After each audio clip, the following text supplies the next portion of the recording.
بسم اللہ الرحمن الرحیم۔ محترم ناظرین، السلام علیکم ورحمۃ اللہ وبرکاتہ۔ نہایت رنج و غم کے ساتھ آپ کو یہ اطلاع دی جا رہی ہے کہ مفتی نور الوہاب اور حافظ عبد الوہاب کے والد، تبلیغی مرکز ضلع کرک کے امیر حاجی عمر خان استاد طویل علالت کے بعد گزشتہ رات اس دار فانی سے دار بقا کی طرف انتقال فرما گئے ہیں۔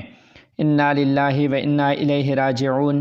ان للہ ما اخذ ولہ ما اعطی وکل شیء عندہ باجل مسمی۔ حضرت رحمۃ اللہ علیہ کی نماز جنازہ آج بروز جمعہ صبح 9 بجے تبلیغی مرکز کرک میں ادا کر دی گئی ہے۔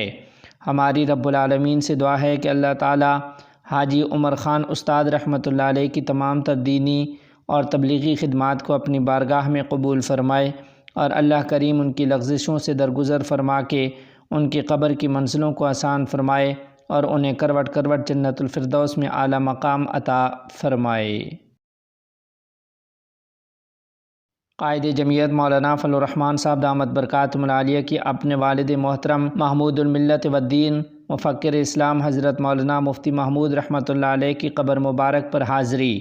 تفصیلات کے مطابق گزشتہ کل 31 اکتوبر بروز جمعرات بعد نماز عصر مولانا فضل الرحمان صاحب دامت برکاتہم العالیہ نے والد گرامی محمود الملت والدین مفکر اسلام حضرت مولانا مفتی محمود رحمۃ اللہ علیہ کے مرقد مبارک پر حاضری دی ہے۔ اس حاضری میں مکرمی doctor Abdul Hakim Akbari, Maulana Amir Ahmad John, Maulana Shahab Uddin of خانقاہ موسیٰ زئی شریف بھی مولانا فضل الرحمان دامت برکاتہم العالیہ کے ہمراہ رہے ہیں۔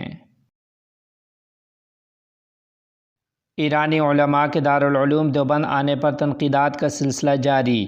تفصیلات کے مطابق گزشتہ روز ہندوستان میں آئے ایرانی علماء کے وفد نے عظیم دینی درسگاہ دارالعلوم دیوبند کا دورہ بھی کیا۔ اس دوران دارالعلوم دیوبند کے مہمان خانہ میں محتمم دارالعلوم حضرت مفتی محمد ابو القاسم نعمانی صاحب دامت برکاتہم اور صدر المدرسین مولانا سید ارشد مدنی صاحب سے خصوصی ملاقات بھی ہوئی۔ روزنامہ انقلاب کی رپورٹ کے مطابق اراکین وفد کے ترجمان سید صادق حسین نے وفد کی ترجمانی کرتے ہوئے کہا کہ دارالعلوم دیوبند کو قریب سے دیکھنے اور سمجھنے کے بعد اس ادارہ دارالعلوم دیوبند کے تئیں ہمارا نظریہ ہی بدل کیا ہے۔ انہوں نے کہا کہ مسئلے کی شدت پسندی کے اعتبار سے جو اس کی شبیہ ہم تک پہنچی تھی، آج ہم اس کو اس کے برعکس پا رہے ہیں، اور ہم یہاں دارالعلوم دیوبند آ کر بہت خوشی محسوس کر رہے ہیں۔ محترم ناظرین و سامعین، اس دورہ کو لے کر بعض سوشل میڈیا صارفین کی طرف سے اس وقت دارالعلوم دیوبند اور اس کے اکابرین کو شدید تنقید کا نشانہ بناتے ہوئے کہا جا رہا ہے کہ دارالعلوم دیوبند اور اس کے اکابرین کا اس طرح کے لوگوں سے اکرام سے پیش آنے کی یہ پالیسی درست نہیں ہے، کیونکہ یہ اہل کفر و بدعت ہیں اور ان کا اکرام و احترام ٹھیک نہیں۔ لیکن اس کے جواب میں محتاط علماء اکرام کا کہنا ہے کہ سوشل میڈیا صارفین کی دارالعلوم دیوبند اور اس کے اکابرین پر کی جانے والی یہ تنقید بالکل بے جا ہے، کیونکہ دارالعلوم دیوبند کا ہر فرقے سے متعلق اپنا موقف واضح ہے۔ چنانچہ دارالعلوم دیوبند سے شائع شدہ ایک فتویٰ میں لکھا گیا ہے کہ شیعہ کے ساتھ دوستی رکھنا جائز نہیں، بالخصوص غالی شیعہ کے جو حضرات صحابہ اکرام رضوان اللہ علیہم اجمعین اور ان میں بھی حضرات شیخین حضرت سیدنا ابو بکر صدیق رضی اللہ تعالیٰ عنہ اور حضرت سیدنا عمر فاروق رضی اللہ تعالیٰ عنہ کو گالیاں دیتے اور برا کہتے ہیں، قرآن کریم کو محرف مانتے ہیں۔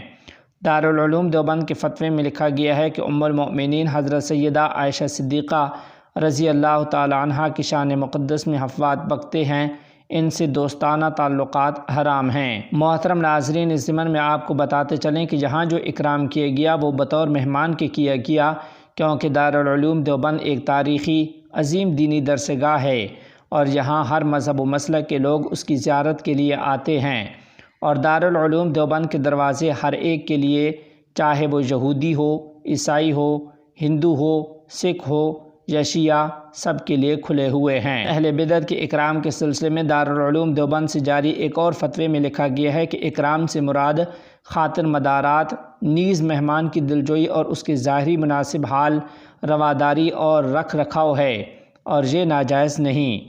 حضرت نبی اکرم صلی اللہ علیہ وسلم کی خدمت بابرکت میں بعض مرتبہ کفار کے وفود آتے تھے اور نبی اکرم صلی اللہ علیہ وسلم ان کو مسجد نبوی میں خیمہ لگا کر ٹھہراتے اور ان کی مہمانداری کا پورا خیال رکھتے تھے۔ نیز یہودی پڑوسیوں وغیرہ سے خاطر مدارات کے معاملات اور مخالفین اسلام کی دلجوئی اور ان کے ساتھ حسن اخلاق سے پیش آنا حضرات صحابہ اکرام رضوان اللہ علیہم اجمعین سے بھی بکثرت منقول ہے، جیسا کہ کتب سیر و تواریخ اس پر شاہد عدل ہیں۔ اس کے علاوہ حضرات سلف صالحین رحمہم اللہ تعالی رحمتاً واسعہ کے بے شمار واقعات مخالفین اسلام و اہل بدعت کے ساتھ مواسات، ہمدردی، غمخواری کی کتابوں میں مذکور ہیں، اور ان جیسے اخلاق حسنہ کے برتاؤ نے ہی اعدائے اسلام و مخالفین سنت کے قلوب کو اسلام اور مسلمانوں سے نہ صرف محبت کی طرف جھکا دیا، بلکہ حقیقت یہ ہے کہ محاسن اسلام کو سمجھ کر توحید اور ایمان کے قبول کرنے کا ذریعہ بنا دیا۔ بے شمار لوگوں کو سنت رسول اللہ صلی اللہ علیہ وسلم سے عشق کی دولت مرحمت ہو گئی۔ دوسری چیز توقیر ہے، جس کا حاصل یہ ہے کہ اعدائے اسلام اور اہل بدعت کی ظاہری چمک دمک سے متاثر ہو کر ان کے دھرم اور خلاف سنت امور کی خاطر دل میں ترک سنت اور اختیار بدعت کی طرف میلان ہو جانا اور ان کے خلاف اسلام شعار کو اپنا لینا یہ ممنوع بلکہ ناجائز اور حرام ہے۔ محترم ناظرین، اس ساری وضاحت کے بعد یقیناً دارالعلوم دیوبند کو صرف ملاقات سے نشانہ پر لے لینا کسی بھی طرح درست نہیں ہے۔ اللہ تعالی ہم سب کو صحیح سمجھ عطا فرمائے۔ سیاسی امور کے نائب وزیر مولوی عبدالکبیر سے افغانستان کی نجی یونیورسٹیوں کے متعدد عہدیداروں اور نمائندوں کی ملاقات۔ تفصیلات کے مطابق نائب وزیر اعظم برائے سیاسی امور مولوی عبدالکبیر سے نجی یونیورسٹیوں کے اساتذہ نے ملاقات کی۔ اس ملاقات میں مولوی عبدالکبیر نے کہا کہ امارت اسلامیہ ملک میں اعلیٰ تعلیم کی فراہمی کے لیے پرعزم ہے۔ انہوں نے کہا کہ حکومت ملک کے اندر اعلیٰ تعلیم کی فراہمی کے لیے کوشاں ہے۔ اسی طرح امارت اسلامیہ افغانستان کے وزیر محترم مولوی عبدالکبیر صاحب کی سربراہی میں انسداد منشیات ہائی کمیشن کی ذیلی کمیٹیوں کا پہلا اجلاس سپیدار میں منعقد ہوا۔